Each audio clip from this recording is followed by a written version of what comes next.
Hi everyone, வணக்கம் and welcome back to my channel Pavitra Vlogs on Wheelchair. எல்லாரும் எப்படி இருக்கீங்க? How was your weekend and good morning there in India. இன்னைக்கு ஒரு குட்டியான ஒரு ஸ்வீட்டான ஒரு vlog தான். ரொம்ப பேர் என்கிட்ட கேட்டிருந்த அப்ராட்ல எப்படி இட்லி தோசை பேட்டர் நீங்க அரைக்கிறீங்க அப்படினு. அது மட்டும் இல்லாம நாங்க ரீசன்ட்டா ஒரு ரெஸ்டாரன்ட் போயிருந்தோம். அத பத்தி ஒரு குட்டி vlog இங்க ஷேர் பண்ணிருக்கேன். So வீடியோ ஃபுல்லா வாட்ச் பண்ணுங்க. But before that, if you are not subscribed my channel so far, மறக்காம சப்ஸ்கிரைப் பண்ணிட்டு உங்க ஃப்ரெண்ட்ஸ் அண்ட் ஃபேமிலி மெம்பர்ஸோட ஷேர் பண்ணிக்கோங்க. இப்போ வீடியோக்குள்ள போகலாமா? ஓகே, நான் இங்க இருக்கிறது வந்து பாத்தீங்கன்னா Latin American country, central America. So வந்து இங்க இப்போதைக்கு பயங்கர கோல்டான டெம்பரேச்சர் தான் இருக்கு. ஸோ நான் இந்த 2 ரைஸ் வெரைட்டி தான் யூஸ் பண்றேன். தட் இஸ் 4:1 ரேஷியோ அப்படிங்கிறதுல. ஸோ இந்தியானா 99 அப்படிங்கிற பிராண்ட்லேருந்து 2 கப் ஆஃப் அரிசி. இந்த கப்பு வந்து பார்த்தீங்கன்னா 200 கிராம்ஸ் இருக்கும்.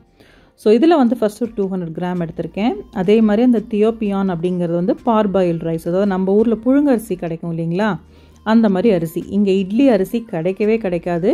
ஆனால் இந்த அரிசியிலேயே, அதுவும் மிக்சிலேயே எவ்வளோ ஈஸியாக வந்து மாவு அரைக்க முடியும் அப்படிங்கிறதான் இந்த வீடியோவில் நான் காமிச்சிருக்கேன். ஸோ இது வந்து 4 கப்பு, டோட்டலாக அரிசி வந்து 4 கப் எடுத்திருக்கேன் இல்லையா. ஸோ அதுக்கு வந்து 1 கப்பு உளுத்தம்பருப்பு. இங்கே வந்து உடச்ச உளுத்தம் பருப்பு தாங்க கிடைக்கும், முழு உளுந்து கிடைக்காது. ஸோ அந்த பருப்பு தான் நான் யூஸ் பண்ணியிருக்கேன். அதனால் ஒரு ஃபுல் கப் எடுத்திருக்கேன். ஸோ இட்லி நல்லா வரணும் அப்படின்னா கண்டிப்பாக 4:1 ரேஷியோவில் தான் எடுத்துக்கணும். அதே மாதிரி அரிசியும் உளுந்தையும் நல்லா களையணும். களைஞ்சிட்டு நான் வந்து யூஸ்வலாக கார்த்தால ஒரு 10 o'clock ஊற போட்டேன் அப்படின்னா நைட்டு வந்து ஒரு 7 or 8 o'clock அரைச்சி வச்சுட்டு நெக்ஸ்ட் டே மார்னிங் ஃபர்மெண்ட் ஆனோன்னே இட்லி ஊற்றுவேன். இந்த ப்ரொசீஜர் தான் யூஸ்வலாக நாங்கள் இங்கே ஃபாலோ பண்ணிகிட்ருக்கோம். கிரைண்டராக இருந்தாலும் சரி, மிக்சியாக இருந்தாலும் சரி, இதே ப்ரொசீஜர் தான். ஸோ நான் இங்கே ஊற போட்டுட்டேன். நல்லா களைஞ்சி நீட்டாக வச்சுட்டு ஊற போட்டுட்டு நைட்டு வந்து மிக்சி ஜாரில் தான் நாங்கள் அரைச்சிருக்கோம். ஏன்னா நான் கொஞ்சமாக தான் ஊற போட்டிருக்கேன். நிறையா அப்படின்னா தான் நான் கிரைண்டரில் போடுவேன். அதை இன்னொரு தடவை டீட்டெயில்டு வீடியோ உங்களுக்கு நான் காமிக்கிறேன். ஸோ ஃபஸ்ட்டு வந்து உளுந்த இந்த கன்சிஸ்டன்சிலே அரைங்க, கொஞ்சம் தண்ணியாகவே அரைங்க. ரொம்ப திக்காக அரிசி உளுந்து மாவு இருந்ததுனாலும் இட்லி சாஃப்டாக வராது. ஸ்பெஷலி மிக்சியில் அரைக்கும் போது நான் சொல்கிறேன். ஸோ நான் அது 2த்தையுமே அரைச்சிட்டு ஒன்றா கலந்துட்டு உப்பு போட்டு ஓவர் நைட்டு ஃபர்மெண்ட் பண்ணி வச்சுருவேன். 2 டப்பாவில் மாற்றி வைப்பேன். ஏன்னா இது இங்கே பார்த்தீங்கன்னா தெரியும், இப்போயே வந்து ஆல்ரெடி மாவு ஃபுல்லாகிடுச்சு. ஸோ ஊற்றி வச்சுட்டு நெக்ஸ்ட் டே மார்னிங் வந்து உங்களுக்குலாம் எப்படி இட்லி ஊற்றுறது அப்படின்னு காமிச்சிருக்கேன். அணு வந்து தான் பண்ணுறா, நீங்கள் பார்த்தீங்கன்னா தெரியும். ஃபஸ்ட்டு ஒரு 2-3 தடவை 4 இட்லி எப்படி வைக்கணும்னு நான் சொல்லி கொடுத்துட்டேன். ஸோ இது அதுக்கப்புறத்துலேருந்து அவள் பர்ஃபெக்டாக வந்து இட்லி தோசை எல்லாமே பண்ண கற்றுக்கிட்டா. ஃபஸ்ட்டு ஸ்டெப் வந்து பார்த்திங்கன்னா, இட்லி வைக்கிறதுக்கு முன்னாடி அந்த தண்ணி வந்து நல்லா சூடாகணும், அதுதான் மெயின். ஸோ மாவு பார்த்திங்கன்னா இந்த கன்சிஸ்டன்சியில் தான் இருக்கும். ரொம்ப நம்ம அந்த கடைகளில் ஊற்றுற மாதிரி ரொம்ப திக்கான மாவு வச்சோம் அப்படின்னாலும் இட்லி ரொம்ப சாஃப்டாக வராது. இது வந்து நான் ஃபாலோ பண்ணுற டிப்பு. நீங்கள் அப்ராடில் இருக்கீங்க, இல்லை நீங்கள் பிகினராக இருக்கீங்க அப்படின்னா நீங்களும் கண்டிப்பாக இதை மாதிரி ட்ரை பண்ணி பாருங்கள். ஸோ 2 ஈடு இட்லி வச்சுருக்கேன். இதில் வந்து பார்த்திங்கன்னா 5+5 ஒரு 10 இட்லி வரும் அந்த மாதிரி. ஸோ தண்ணி வந்து கொதிச்ச அப்புறமா இட்லியை வந்து இந்த மாதிரி எண்ணெய் தடவி ஊற்றி வச்சுட்டு ஒரு 15 மினிட்ஸ் நான் வந்து வைப்பேன். கேஸ் ஸ்டவ்வாக இருந்ததுன்னா 10 நிமிஷம் வச்சா கூட போகிறோம். இது வந்து கரண்ட் ஸ்டவ் அப்படிங்கிறதுனால 15 மினிட்ஸ் நான் கொடுப்பேன்.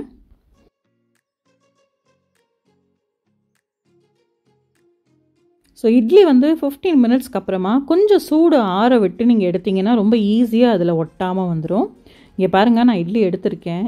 எவ்வளோ சாஃப்டாக எப்படி வந்திருக்குன்னு நீங்களே பாருங்கள். இது நார்மலாக 4:1 ரேஷியோவில், அதுவும் இட்லி அரிசி கூட இங்கே கிடைக்காது. இங்கே கிடைக்கிற அந்த பச்சை அரிசி அண்டு புழுங்கல் அரிசியை வச்சு உளுந்து வச்சு அரைச்ச மாவு தான். ஃபஸ்ட்டு ஒரு 2 தடவை, அதாவது அரைச்ச அன்னைக்கு அடுத்த நாளைக்கு இட்லி சூப்பராக வரும். அதுக்கப்புறம் இந்த மாவு தோசையும் நல்லா வரும். ஸோ நான் வந்து இதை ஓடிஜியில் வச்சு புளிக்க விடுறது அந்த மாதிரிலாம் நான் எதுவுமே பண்ணது கிடையாது. பேக்கிங் சோடா எதுவும் நான் போட்டது கிடையாதுங்க. நார்மலாக இந்த மாதிரி அரைச்சி வெளியில் வச்சதுக்கே இங்கே பாருங்கள் இட்லி எப்படி பஞ்சு மாதிரி அவ்வளோ சாஃப்டாக வந்திருக்கு அப்படின்னு உங்களுக்கு பார்த்தாலே தெரியும். அப்படியே குண்டு குண்டாக பவுன்ஸ் ஆகும் இட்லி. அண்ட் நெக்ஸ்ட்டு வந்து தோசையும் அணு ஊற்றுவா. இங்கே பாருங்கள் எப்படி நல்லா கல் வந்து காஞ்சதுக்கப்புறமா நம்ம தோசை ஊற்றணும். இது மாவு அரைச்சி ஒரு 3rd டே நான் உங்களுக்கு தோசை வாத்திருக்கேன். ஃபஸ்ட்டு 2 நாளைக்கு இட்லி நல்லா வரதுனால நான் மோஸ்ட்லி இட்லி வச்சுருவேன். ஸோ அதுக்கப்புறம் தோசையும் பார்த்தீங்க அப்படின்னா நல்ல கிறிஸ்பாக சூப்பராக வரும். எதர் நீங்கள் 1 சைடு மாத்திரமே தோசையை வந்து குக் பண்ணி மடிச்சிடலாம். அப்படி இல்லைன்னா நீங்கள் வந்து 2 சைடும் போடலாம். ஸோ பசங்களுக்கு வந்து ஹாலிடே டைம் இப்போது எல்லா இடத்துலையுமே ஆல்மோஸ்ட் இல்லையா. ஸோ மேக்ஸிமம் வந்து குக்கிங்கில் அவங்கள இன்வால்வ் பண்ணுங்கள். சின்ன சின்ன விஷயங்கள் அவங்களுக்கு சொல்லிக் கொடுங்க. என்ன தான் நம்ம வீடியோவை பார்த்தோ இல்லை வந்து அவங்க டிவிலாம் பார்த்து பண்ணினா கூட அவங்க ப்ராக்டிக்கலாக சின்ன சின்ன விஷயங்கள் கற்றுக்கும் போது அவங்களுக்கு நாளைக்கு தனியாக இருக்கும்போது மேனேஜ் பண்ணுறதுக்கு ஈஸியாக இருக்கும். ஸோ இங்கே பாருங்கள் எவ்வளோ கிறிஸ்பான கரகரன் தோசை, அதே சமயம் சாஃப்டான இட்லி, இது ரெண்டுமே வந்து பர்ஃபெக்டாக இந்த மாவில் வரும். நான் நெக்ஸ்ட் டைம் அரைக்கும் போது உங்களுக்கு கிரைண்டரில் வந்து நல்லா அரைச்சி காமிச்சு எப்படி உளுந்து வடைக்கு அந்த மாவை எடுத்து வடை பண்ணணும் அப்படிங்கிறதையும் ஷேர் பண்ணிக்கிறேன். இது வந்து கொஞ்சம் குவான்டிட்டி அரைக்கிறீங்க, இப்போ வந்து தனியாக எங்கேயோ தங்கி படிக்கிறாங்க இல்லையா பிகினர்ஸ்லாம், அவங்களுக்கு ரொம்ப ஈஸியாக இருக்கும். டக்குன்னு இந்த மாதிரி மெஷர்மெண்ட்டில் ஊற வச்சுட்டு மிக்சிலேயே அரைச்சிட்டு மாவு அரைக்கிற கன்சிஸ்டன்சி அண்ட் இட்லி எப்படி ஊற்றுற அந்த மாதிரியான சின்ன சின்ன டிப்ஸ் தான் வந்து இதுக்கான கீ, வேறு எதுவுமே இல்லை. அதே மாதிரி ஒரு 6 to 7 hours மாவை ஊறவும் வைக்கணும், அரைச்சதுக்கப்புறம் 6 to 7 hours மாவை ஃபர்மெண்ட் பண்ணவும் விடணும். இது ரெண்டுமே ரொம்ப ரொம்ப இம்பார்ட்டண்ட். நம்ம ஊர் அளவுக்கு இந்த மாவு இந்த ஊர் புளிக்காது, பட் நல்லா தான் வரும். ட்ரை பண்ணி பாருங்கள். ஸோ இது வந்து பார்த்திங்கன்னா next day, that is Saturday வந்து நாங்கள் எங்கள் ஃப்ரெண்ட்ஸோட லஞ்சுக்கு போயிருந்தோம். ஜெய் அண்ட் சந்தோஷ் வந்து டைரெக்டாக அங்கே வந்துட்டாங்க. ஸோ நான் அனு மாத்திரம் எங்கள் ஃப்ரெண்ட்ஸுடைய கார்லேயே தான் போயிருந்தோம். ரொம்ப நாளாகவே இந்த மான்சூன் அப்படிங்கிற ரெஸ்டாரண்ட் போகணும் அப்படின்னு எங்களுடைய பக்கெட் லிஸ்ட்டில் இருந்துகிட்டே இருந்தது. இந்தியன் ஃபுட் தான், பட் அது எங்களுடைய வீட்டிலேருந்து பார்த்திங்க அப்படின்னா ஒரு 1.5 to 2 hours ட்ரைவ் இருந்தது. கொஞ்சம் ஹில்லி ட்ரைவ் இருந்தது. ரொம்ப ஜாலியாக இருந்தது. ரொம்ப நாளைக்கு அப்புறம் ஃப்ரெண்ட்ஸோடு பேசிகிட்டே போயிருந்தது. அண்ட் இந்த ட்ரைவுமே வந்து ரொம்ப ரொம்ப அழகாக இருந்தது. இங்கே நிறைய இடம் பார்த்தீங்கன்னா நான் காமிச்சிருப்பேன் already. It will be like close to Munnar. எனக்கு மூணார் அண்டு அந்த கேரளா சைடெல்லாம் ரொம்ப பிடிக்குமா. ஸோ எனக்கு கோஸ்டாரிக்கா இங்கே வந்து ட்ராவல் பண்ணும்போது நிறைய இடங்கள்ல எனக்கு ரொம்பவே கனெக்ட் ஆகும் கேரளாவில் இருக்கிற மாதிரி. அது ஒரு ரீசனும் கூட எனக்கு இங்கே ரொம்ப பிடிச்சதுக்கான காரணமும் அதுதான். ஸோ இந்த ட்ரைவ் பாருங்கள், அவ்வளோ ஒரு அழகு. ஜாலியாக பேசிக்கிட்டு பாட்டு கேட்டுகிட்டே ட்ரைவ் போகிறது வந்து எனக்கு ரொம்ப பிடிக்கும். எவ்வளோ பேருக்கு பிடிக்கும் அப்படிங்கிறத எனக்கு வந்து சொல்லுங்கள்.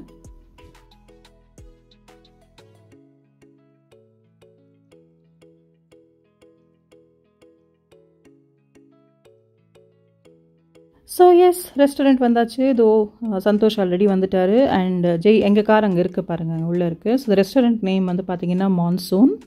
இது வந்து இந்தியன் தான் வந்து ரன் பண்ணுறாங்க இங்கே. ஸோ ஆல்மோஸ்ட் நிறைய இந்தியன் ஃப்ளேவர்ஸ் அண்ட் ஃபுட் வந்து இங்கே கிடைக்கிறது ரொம்ப ரொம்ப கஷ்டம். ப்ளஸ் இந்த ரெஸ்டாரண்ட் நாங்கள் வந்ததும் இல்லை, இதான் ஃபர்ஸ்ட் டைம் எங்கள் ஃப்ரெண்ட்ஸ் சொல்லி நாங்கள் அவங்களோட வந்தோம். So nice restaurant. அண்ட் கீழேயும் இந்த மாதிரி நிறைய சீட்டிங் இருக்குது. அதை தவிர மாடியிலையும் உங்களுக்கு வந்து அந்த ஸ்டெப்ஸ் போகுது இல்லைங்களா, அங்கேயே வேணும்னாலும் உட்காந்துக்கலாம். ஸோ நாங்கள் வந்து இங்கே தான் உட்காந்தோம். வந்தோடனே பார்த்தீங்க அப்படின்னா சூப்பரான ஒரு காக்கரா. நம்ம ஊரில் பார்த்தீங்கன்னா அந்த பேக்கரியிலலாம் அந்த ஓமம் போட்டு ஒரு மைதா பிஸ்கட் கிடைக்கும் இல்லையா, ஆல்மோஸ்ட் அந்த மாதிரி தான் இருக்கும் இந்த காக்கரா அப்படிங்கிற அந்த ஸ்நாக் வந்து. எனக்கு அது ரொம்ப பிடிக்கும். அதோட அந்த ஸ்வீட் டேட்ஸ் சட்னி அவ்வளோ பிடிக்கும் எனக்கு. கார சட்னியும் கொடுத்தாங்க. ஸோ நம்ம ஊருடைய ஃப்ளேவர்ஸ் கொஞ்சம் சட்னிலையும் இருந்ததா, ரொம்ப நாளைக்கு அப்புறம் ரொம்ப ஹாப்பியாக இருந்தது. அதுக்கப்புறம் ஸ்ப்ரிங் ரோல் ஆர்டர் பண்ணோம். வந்த பசியில் ஸ்ப்ரிங் ரோல் அப்படிங்கிறது வந்து 5 நிமிஷம் கூட இல்லை, காலி ஆகிடுச்சு. செம்ம டேஸ்ட்டாக இருந்தது. நல்லா சுட சுட அப்போ தான் வந்து ஃப்ரெஷ்ஷாக செஞ்சுட்டு வந்து கொடுத்தாங்க. So yummy. அண்டு சூடு தாக்க முடியல, நான் எக்ஸைட்மெண்ட்டில் எடுத்து கடிச்சிட்டேன். பட் சூப்பராக இருந்தது. வெளியில் சூடாக இல்லை, பட் அந்த உள்ளே இருக்க அந்த ஸ்டஃபிங் வந்து அவ்வளோ ஹாட்டாக இருந்தது. ரொம்ப ரொம்ப நல்லா இருந்தது. அதுக்கப்புறம் என்ன நிறைய மெனு சொன்னவங்க. நாங்கள் சரி கொஞ்ச நேரம் பேசி ஜாலியாக சாப்பிட்டு டைம் ஸ்பெண்ட் பண்ணலான்னு நான் ரொம்ப வீடியோ எடுக்கலை. Also for other private reasons நான் வந்து பெருசாக அவங்க நிறைய பேரை நான் இன்க்ளூட் பண்ணலை. ஓகேவா. ஸோ இது வந்து பார்த்திங்கன்னா ஆலு டிக்கி செம்மையாக இருந்தது. நான் வந்து டாம் யம்னு ஒரு சூப் ஆர்டர் பண்ணேங்க. அது பார்த்தா கொஞ்சம் வெஜிடபிள் ஷோர்பா மாதிரி இருந்தது, பட் டேஸ்ட் நல்லா தான் இருந்தது. ஸோ அதை தவிர கொஞ்சம் பிரியாணிஸ் இந்த மாதிரிலாம் ஆர்டர் பண்ணிக்கிட்டோம்.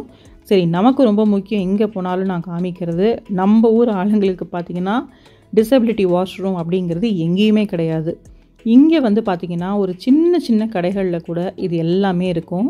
ஸோ இங்கேயும் வந்து பார்த்திங்கன்னா இந்த ரெஸ்டாரண்ட்டில் செப்பரேட்டாக டிசபிலிட்டி வாஷ்ரூம் அப்படிங்கிறது இருந்தது. இதை நான் எல்லா வீடியோலையும் ஷேர் பண்ணிக்கிறேன். எங்கேயாவது யாராவது இந்தியாவில் பார்த்து இந்த மாதிரி நிறைய இடங்களில் கொண்டு வரணும் அப்படிங்கிறது என்னுடைய ஆசை. அதுக்காக தான். ஸோ வெல்ஸ் ஃப்ரெண்ட்ஸ், இந்த விளாக் இங்கேயோட முடிச்சுக்கிறேன். இது ஒரு ரொம்ப ஷார்ட்டான ஒரு கிறிஸ்பான விளாக். கண்டிப்பாக இந்த இட்லி தோசை பேட்டர் ட்ரை பண்ணிவிட்டு எனக்கு மெசேஜ் பண்ணுங்கள். See you in my next vlog. Take care and bye-bye.